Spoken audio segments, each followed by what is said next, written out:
Bonjour, je suis très heureux de vous présenter aujourd'hui l'introduction de notre semaine sur la culture du Dongson. Heureux parce que c'est une des premières collections que nous avons commencé à la galerie il y a à peu près une quinzaine d'années.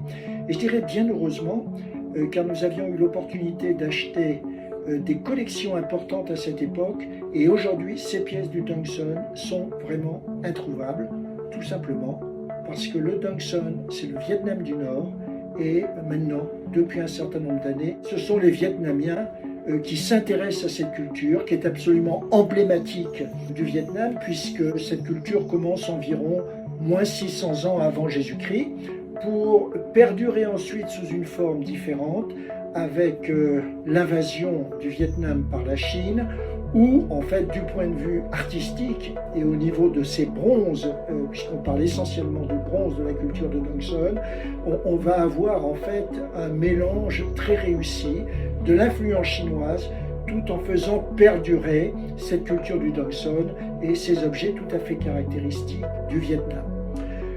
Dongson, en quelques mots, a été découvert par un archéologue français qui s'appelle Louis Pajot en 1924.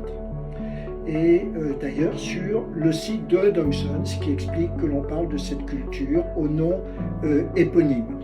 On est donc Vietnam du Nord, comme je l'ai dit, on est dans le delta du fleuve Rouge, et ceci explique que dans les objets que vous aurez l'occasion de regarder à travers nos newsletters ou sur notre site, on voit très régulièrement des oiseaux, de grands oiseaux tout à fait caractéristiques du delta, ainsi que des représentations de la population de l'époque et en particulier des guerriers emplumés.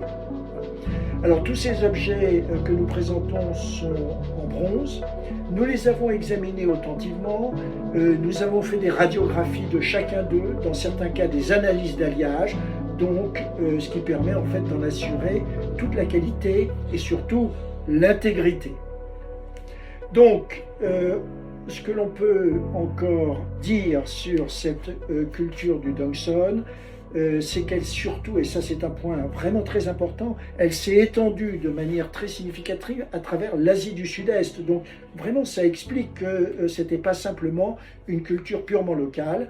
Et ainsi, on va trouver cette culture du Dongson à travers le Laos d'aujourd'hui, la Thaïlande, et allant jusqu'à l'Indonésie, puisqu'on était près de la mer, donc des échanges existaient déjà à cette époque, bien avant notre ère.